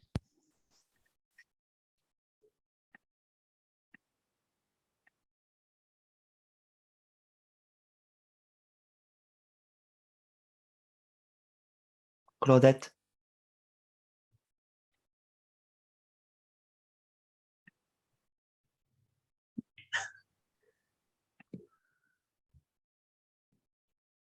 What can that one little bear do that we can't? He can do what none of us can because he is small. Listen, we all know the door to the workshop cannot be opened from the inside, yes? An illustrative cutaway of Richmond knocking and being let out of the factory by 2 guards. But from the other side, easy. So the extractor fan leads to the other side of the door. You crawl along the duct, drop down to the other side, open the door, and there you have him. We are free! Cutaways of Paddington going through the vent, crawling along the duct, dropping down and opening the door. Even if that's true, how are you going to get Paddington up there? That vent is 30 feet in the air. We can do anything if we put our minds to it. Hey, Yori, Da! you were in the circus, yes? 10 years, my friend. Can you do some crazy trapeze move? Get the little guy up there. I was clown. A clown? Not even a good one. You want the custard pie to the face? You let me know. Otherwise, What about you, Frosty? You big hunter, you throw him up there. I'm a fisherman. Martha? I can knit pretty fast. It's not going well. Okay, so we've got fishing, knitting, and basic clowning. Anyone else? No one. Then a large dopey bear pipes up from the back. I'm a demolitions expert. What? Really? No. What is wrong with everyone? Don't you want to get out of here to see your families? Don't we all want to go home? The earnest looks on the bears' faces tells us they do, apart from Paddington, who has no home to go to. Of course we do. But how? Shh! I just remembered something. A plan we once made to get out of the prison. I mean the wardrobe. Interior Windsor Gardens kitchen night. The family reconvene after a day spent searching. Any word? I've been up and down the market. No one has seen him. Mary. Mrs. Brown shakes her head and shows him the. Found this at the station. Someone must have him. Paddington would have waited there forever if we hadn't found him. Didn't they call to let us know he was safe? I'm afraid that all rather depends on whether their intentions were good or not. Label. Mrs. Bird nods sagely. Mr. Brown seems to me a very trusting young bear who might not always be able to tell good people from bad. But who would take a bear? And why? And how can we find him? We keep looking. After all, he is part of this family. Interior sweatshop day. The bears work in silence as Richmond patrols. At 11 o'clock, seeing everything is well, he heads over to the door, knocks twice, and is let out by 2 guards. Tea break. We've got 6 minutes. He starts a stopwatch. The bears take off their aprons and hand them to Martha. Tai Shan removes a strip of dowel from one of the benches. Biffo sticks a screw through the lid of a marmalade jar. Martha swiftly knits the apron strings together to form a line. Pastuzo forms a makeshift fishing rod from the lid, dowel and line. Frosty uses it and hooks a light in the middle of the room. Pastuzo climbs up the line and then starts to swing, building each time. 4 minutes. Are you ready? Go! He does a huge swing, sweeping Paddington off the floor and aiming towards the extractor fan's vent. Just as they're about to crash into the vent, Yuri throws a plate, just like a custard pie. It hits the catch on the vent, allowing Pastuzo to deposit Paddington safely inside. I don't know if I can do this. 3 minutes. Of course you can.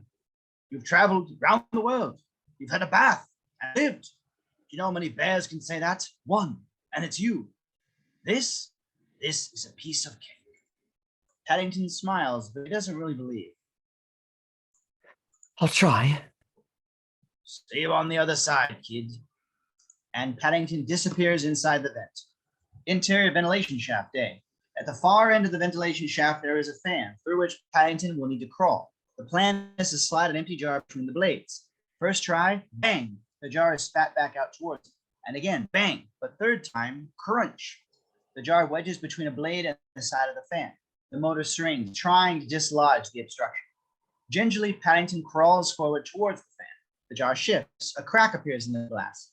Just as Paddington is about to put his head between the blades, the jar disintegrates. Suddenly, the fan starts up and Paddington is blown back along the ventilation shaft and through the hatch. Interior sweatshop day. Paddington tumbles through the air and lands painfully on the floor. The bears gather around, concerned. Are you okay?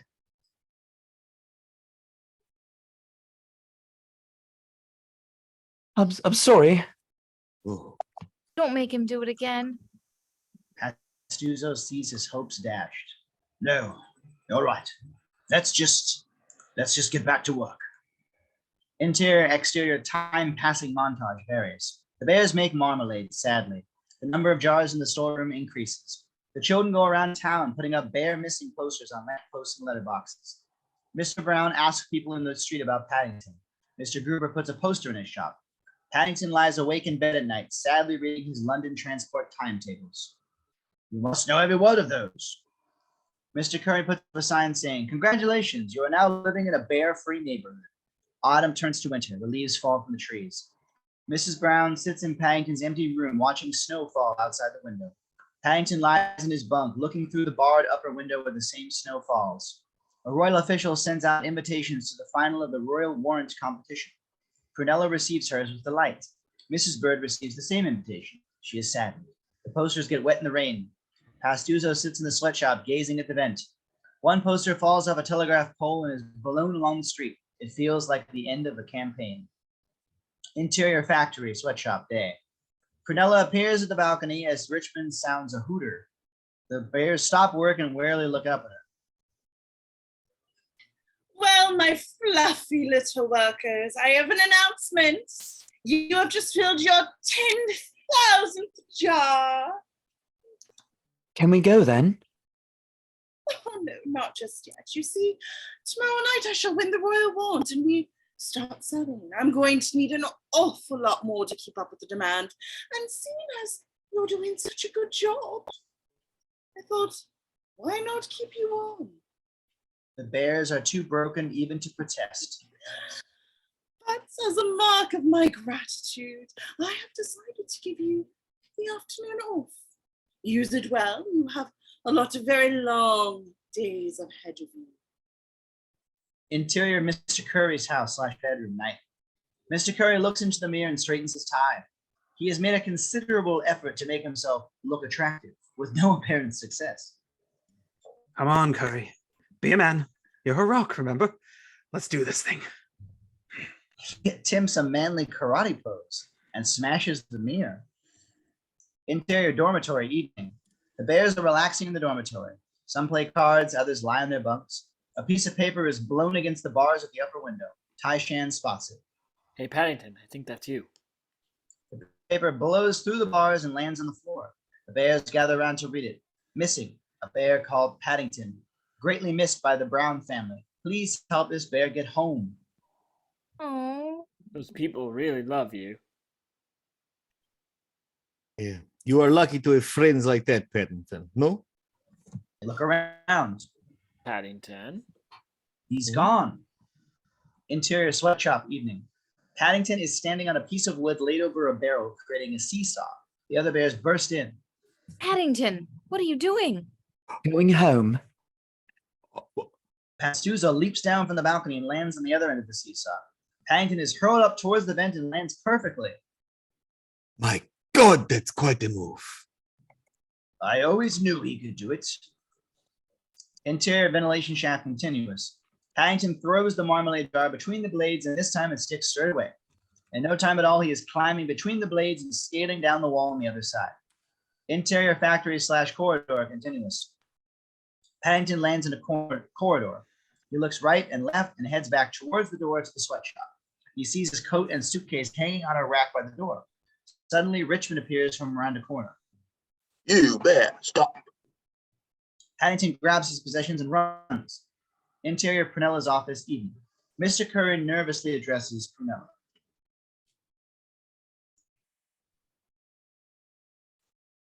Yes, Mr. Curry. What can I do for you?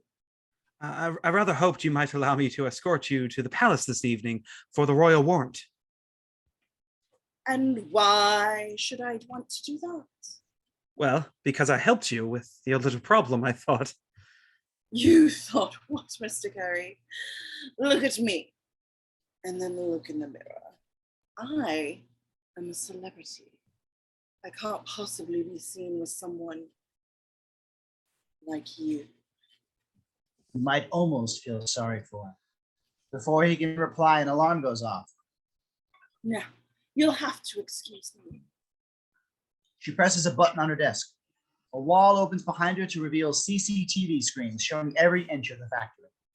Mr. Curry stares. He takes in the sweatshop, the dormitory, the jars of marmalade, and bear after bear after bear. I thought you were sending him home. It's far more useful to me here. But this is barbaric. Ugh, I don't have time to deal with this now, Mr. Curry. I've got a bear on the loose. I suggest you keep your mouth shut. You're in this up to your eyeballs. She spots Paddington on the CCTV and leaves the office. Interior staircase, evening. Paddington races up the staircase, pursued by Richmond. He sees Prunella heading down towards him. He flees through the only door available. Interior bottling room continues. Paddington bursts in and locks the door behind him. He looks around.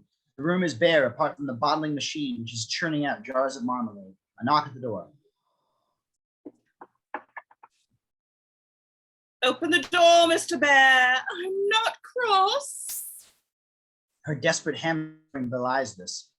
Paddington tears up his apron and stuffs the strips under the door in the air vent, sealing the room tight. Paddington presses a button so the machine stops producing jars. As a result, the marmalade begins to build up inside. Interior staircase, evening. Richmond works through a set of keys, trying to find the right one for the bathroom. On faster. Interior bottling room, evening. The pressure has reached danger point. The machine is shaking, rivets ping around the room. Paddington cowers behind his suitcase. Something's going to give. And it does. The valve finally breaks, and like a geyser, a great torrent of liquid marmalade spurts out into the room. Interior staircase, evening. Out of the way. She attacks the door with an axe. Interior sweatshop, evening. Where is he? The pressure is dropping. I think I know. Make marmalade.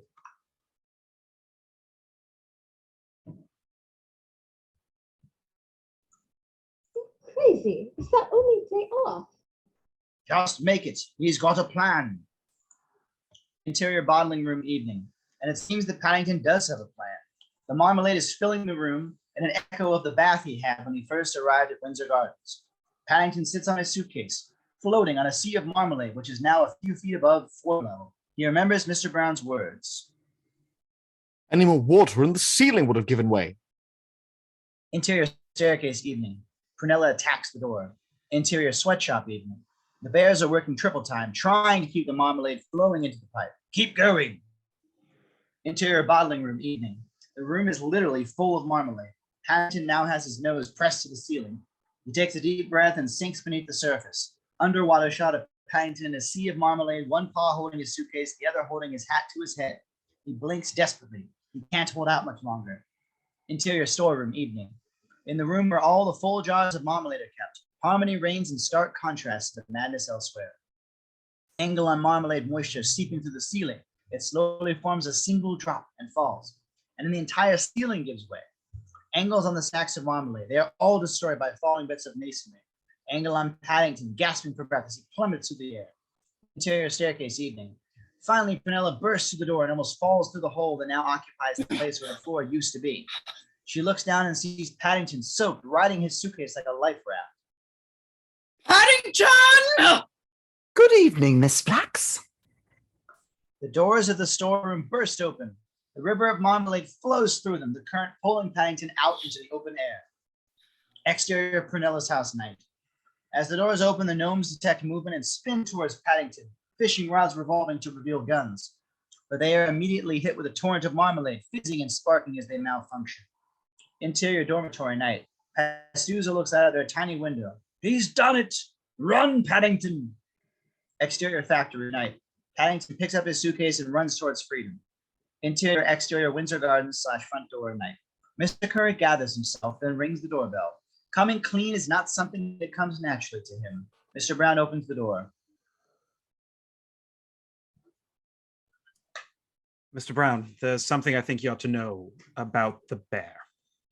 Paddington. Hearing Paddington's name, Mrs. Brown appears in the hallway, closely followed by Mrs. Bird and the children. What is it?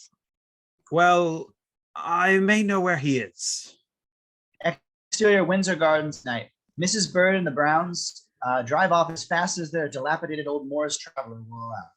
Interior Prunella's office, night. Prunella, livid, is debriefing Richmond.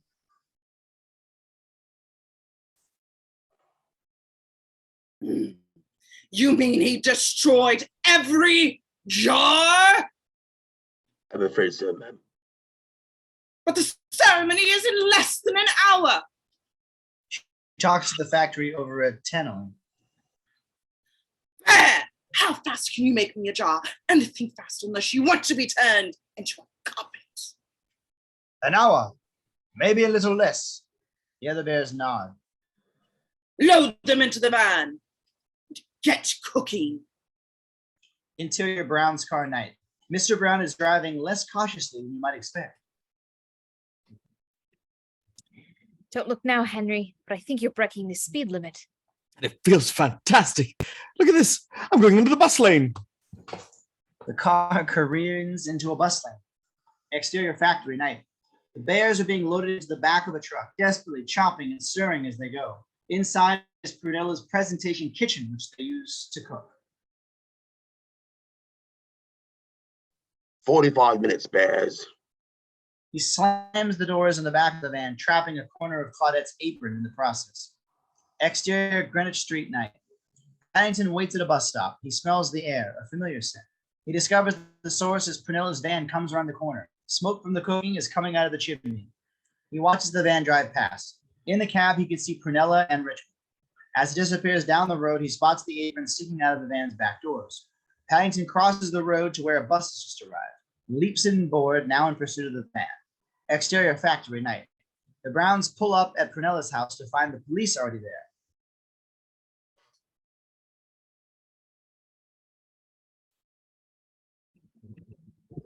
Where is he? Have you got him? Are you the people who telephoned about the bear? That's us.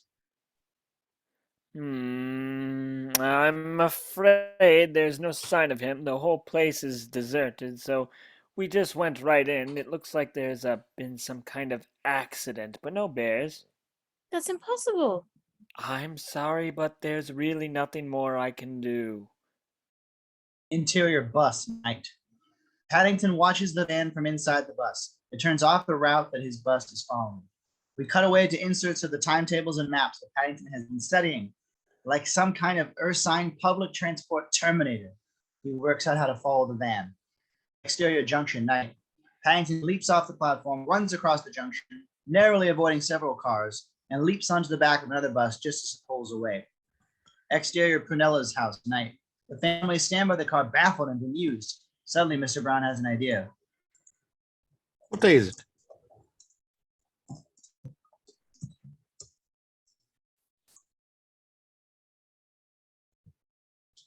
And why? Friday the what? The 23rd, tomorrow's Christmas Eve. The royal warrant. Mrs. Bird puts on a pair of Ray-Bans, and for the first time in the film, she speaks. I'll drive. Yes, the engine bursts into life. Mrs. Bird executes a perfect 180 and speeds into the night, wheels spinning wildly. Exterior street night. Paddington leans out of the back of his bus and leaps onto the platform of another just as it passes. He's gaining on the van as it reaches the river. Interior bus continuous. Paddington climbs to the top deck. He leans out of one of the windows as the bus nears the van. Uncle Pastuzo! Yuri! Claudette! Interior Prunella's van night. The bears hear Paddington's calls. Paddington? The other bears give him a leg up. He gets his nose to the grill at the back of the van. Paddington! Interior next bus night. Hold on! I'm coming to get you! He reaches forward to grab the lever that will release the bears when suddenly he is hauled backwards by the ticket inspector. Exterior bus stop night. Paddington is unceremoniously dumped on the pavement by the ticket inspector. Bloody hooligans. Helpless, Paddington watches the van speed along the river. There are no other buses, no way to follow them, unless he spots a boat coming along towards the pier. He thinks back to the timetables and realizes that it's the river bus. Interior Brown's car night. Mrs. Bird drives like a maniac. She has terrible road rage and swerves violently at all the passing drivers. Wankers! She is very liberal with the horn, and all of her bad language is honked out. Fucking maniac! I'll let you on the blinking road, you bollocks! The Browns sit in shocked, terrified silence. Interior river bus ticket hall night. Paddington runs through the luggage straps next to the ticket barriers. He can still see the van ahead of him, but the boat has already arrived.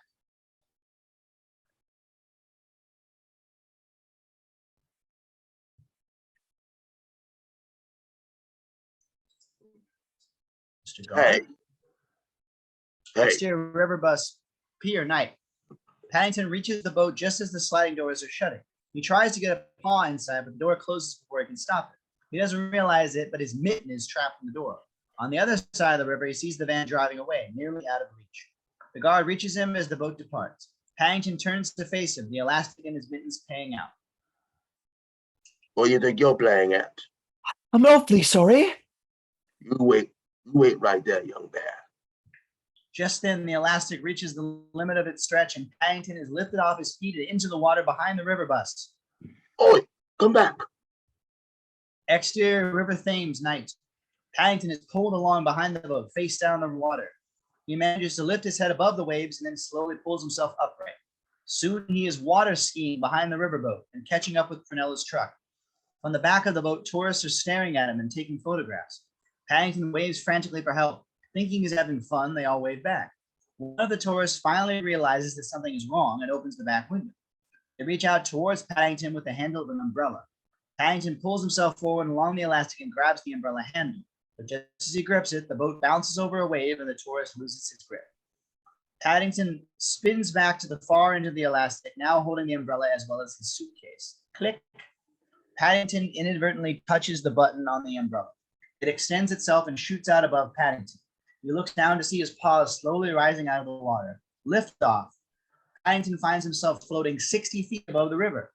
He looks up and sees he is heading for Tower Bridge. Interior Tower Bridge control room night. A trainee spots him through his binoculars.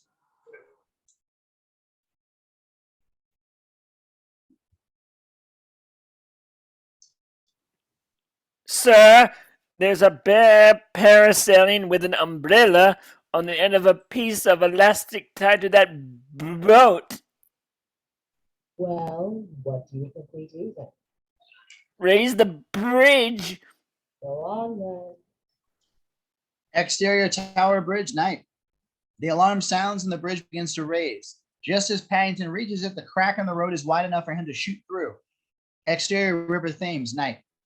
The river bus crosses towards the north bank, drawing ever nearer the truck. It arrives at Tower of London Pier, and the automatic doors open, freeing Paddington's mitten. The mitten springs back, hitting him in the face. Paddington drifts over the tower and comes into land. Interior Prenella's van/cabin night. Prunella looks in her wing mirror. Her eyes widen in astonishment as she watches Paddington parachuting down towards the top of her van. Just as he's about to land, she pulls away and Paddington finds himself in the middle of a ferociously busy junction. Exterior Lower Thames Street night. He hears a horn honking wildly and turns to see a car almost upon him. Before he has a chance to react, it has screeched to a halt. Paddington! Paddington jumps in, the car squeals away. Exterior London streets night. The car whizzes along in pursuit of the van, along the embankment towards Big Ben and into Westminster Square, where they hit traffic and grind to a halt. Interior car night. On the other side of the square, the van is pulling away.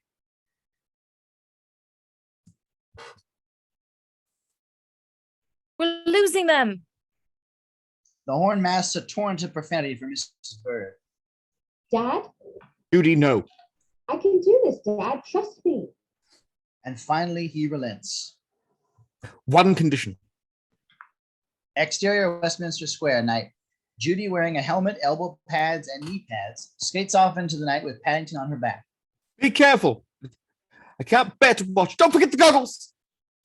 Judy and Paddington don goggles as they skate after the van.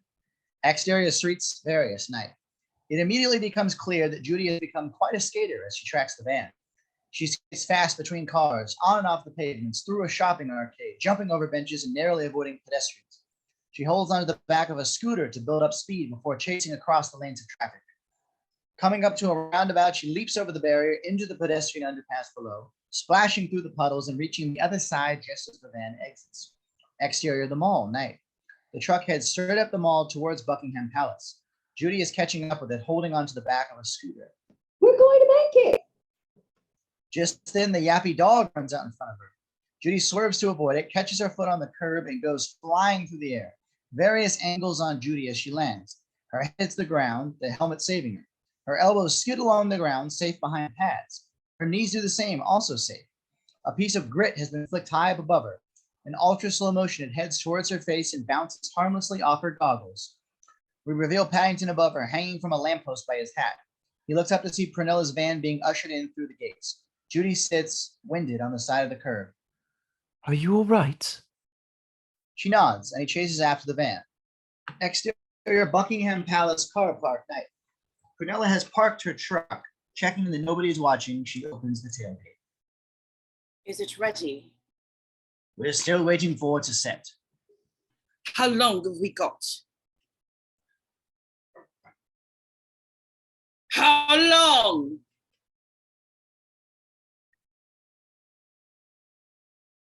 Uh, 5 minutes.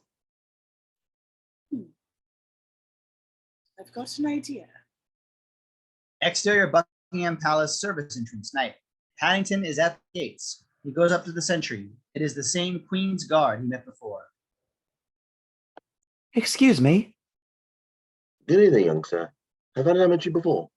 You very kindly gave me some tea and a sandwich and a lot of cake. All right, not so loud. Strictly between you and me. What are you doing here? I've come here for the royal warrant. Name? Paddington Brown. You got your invitation? I'm sorry, no. Well, you're on the list, but strictly speaking, without an invitation, I can't let you in. Please, it's very important. And why is that, then? Interior Buckingham Palace banqueting hall night. A candlelit medieval hall decorated for Christmas. At one end, there is a large tree. At the other, Prunella's kitchen counter has been set up on a dais. An alderman wearing a tricorn hat checks Prunella is ready. Have you got your marmalade, Miss Flax? Miss Flax? The oven timer tings. Prunella reaches beneath her kitchen counter and produces a jar.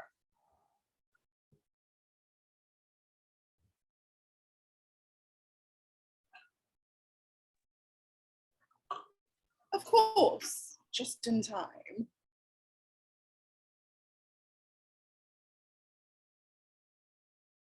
Marching in front of the palace, our guard peels off from the rest of the group. On closer inspection, his busby seems somewhat larger than the other soldiers. Interior guards room night. The Queen's Guard comes in. His busby begins to unwind itself from his head, revealing itself to be Paddington in disguise.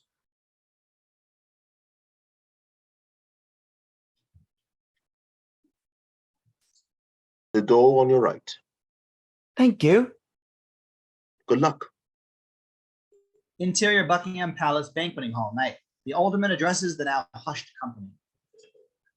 My lords, ladies, and gentlemen, we haven't seen a marmalade worthy of the royal warrant in this country for over 50 years. Well, like London buses, sometimes you wait ages and then two come along at once. Sadly, one of the finalists, a young bear, has disappeared, leaving us with a very simple choice. Prunella Flax. Paddington bursts into the banqueting hall. Stop! What's going on? This isn't a marmalade! The audience gasps in astonishment. I don't know what he's talking about. I can assure you this is all my own work. No, it isn't. She's got a secret room under her house. She keeps bears prisoner and she forces them to make marmalade. They're in the back of a van right now. Exterior Buckingham Palace car park night. The Queen's Guard and a couple of his friends open the back of Prenella's van. We do not see inside. Come on out. Interior Buckingham Palace banqueting hall night. Prunella allows herself a smile. This is ridiculous. There are no bears in my van. Go and check if you like. All you'll find is my assistant, Mr. Richmond, who can attest to the fact that I have never had a bear anywhere near my kitchens. Now, unless he's going to produce some kind of proof, I suggest we carry on with the ceremony. Well, Bear, do you have any proof? Paddington looks to the back of the room where the Queen's Guard stands and shakes his head. I'm sorry. Prunella smirks, triumphant.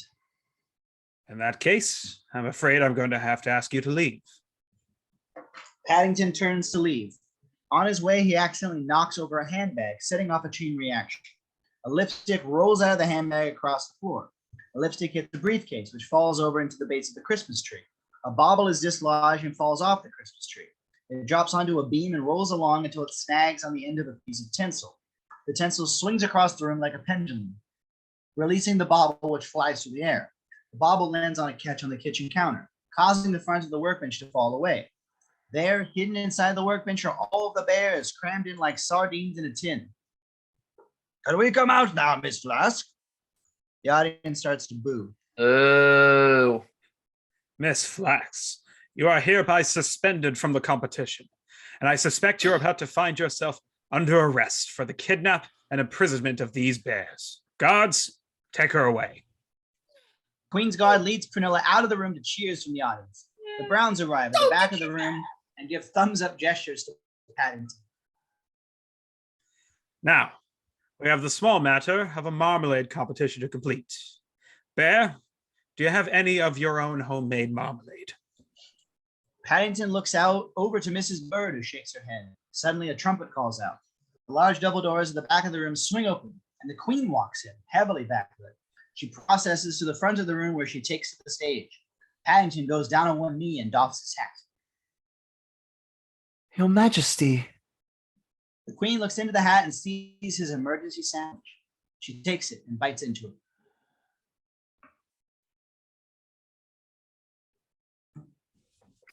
The presentation is rather unusual, and the bread is a little stale, but the marmalade is fit for a queen.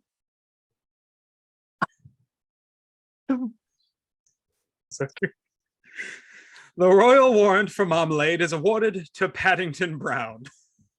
Kenton and Briggs burst in. Hold it. This bears in violation of Code DC 015 of Statute of Immigration. I have a warrant for his arrest. Haven't you heard of the royal exemption? The what? The royal exemption. Any bear of sound character, possessing superior culinary skills, is granted leave to remain. And I think young Paddington qualifies comfortably. Don't you? Absolutely, Your Majesty. The audience cheers wildly. Later, there's more of a party atmosphere in the hall. Angle on Mr. and Mrs. Brown. I must say, I've never heard of that before. That's because I've just made it up. You see, there are some parts of the kingdom where we haven't quite forgotten how to treat strangers. Angle on Paddington and the Alderman. What are you going to do with your prize money? I should like it to go to the Home for Retired Bears in Lima. Lucy is the real marmalade genius, and I think we should decide what to do with it. Oh, will you be going into production? I think I've had enough of marmalade making for the time being. I'd rather just eat it. Angle on the family.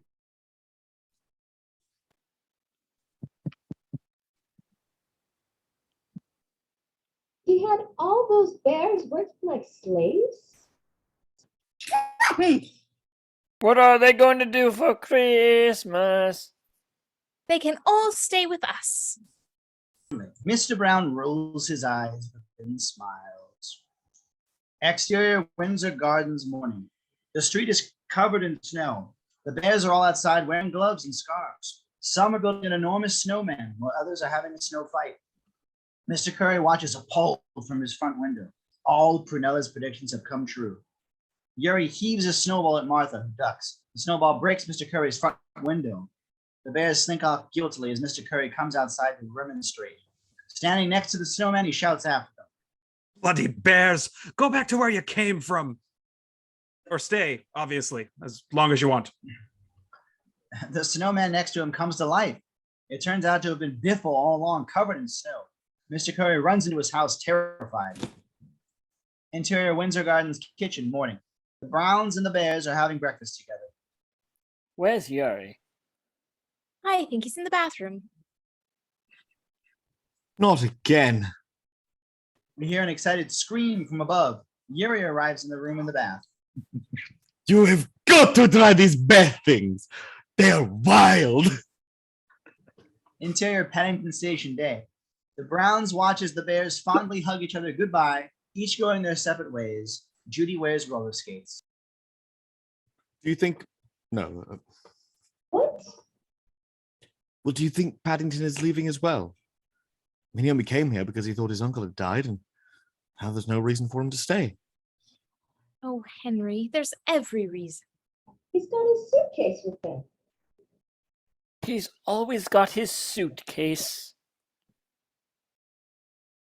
Family falls silent, all thinking the same thing. Perhaps Mr. Brown is right. For the briefest moment, they lose sight of Paddington as other passengers cross between them, and when the crowd clears, he's vanished. The family stare immensely saddened. Mrs. Brown fights back tears. Mrs. Bird noisily blows her nose. He didn't even say goodbye. A voice from behind. Who didn't? The family turn around. Paddington, thank goodness! We thought you'd gone back to Peru. Why would I do that? I'm much too young to retire. Besides, I don't think Aunt Lucy would like the idea of me leaving home just yet. I am glad. Me too. It's rather nice having a bear about the house. Especially a bear called Paddington. As they walk away, Paddington starts his final letter. Dear Aunt Lucy, The interior living room, Christmas Day. Paddington and the Browns open presents by the fire. I'm sorry it has been so long since I wrote. A huge amount has happened for a long time. I wasn't able to get to the post office. Exterior home for retired bears, evening. A beautiful white villa on the hills overlooking the twinkling lights of the city. Cicadas buzz in the twilight. Elderly bears sit and talk while kindly nurses tend to them, giving them drinks and sandwiches. Aunt Lucy sits knitting in a rocking chair on the veranda with a blanket pulled over her knees. As Paddington's voiceover continues, she is handed his letter. She puts on her pince nez and, seeing it is from her nephew, tears it open, desperate for news. The good news is that I'm back with the Browns and very happy. I finally managed to see some landmarks, though not from the angle I was expecting. I wanted to get you something very special for Christmas, but for a long time, I couldn't think what. And then I realized I could give you the best present you could ever wish for. And it's there now, next to you, in fact. He just handed you the letter. Aunt Lucy looks up to discover Uncle Pastuzo smiling at her. She drops the letter in astonishment. He reaches out to her with a paw and pulls her into his arms. From the way they hold each other, you would think they might never let go. Oh, and I found out what the Queen keeps in her hats, but I think I'll let Uncle Pastuzo tell you. Interior Windsor Gardens living room. Paddington dozes in an armchair, a pile of sweets and chocolate on his stomach. Sailing by comes over the radio as Jonathan and Judy play contentedly with their presents, and Mr. and Mrs. Brown dance slowly together by the light of the fire. Interior Windsor Gardens kitchen, simultaneous.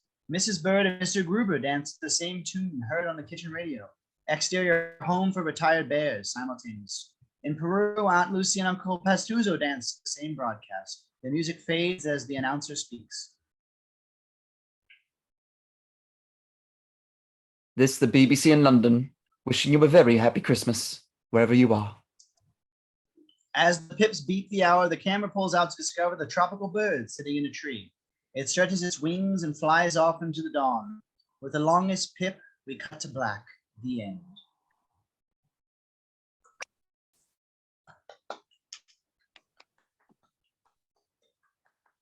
Thank you very much, everyone. This has been an amazing journey. Enjoy your evening.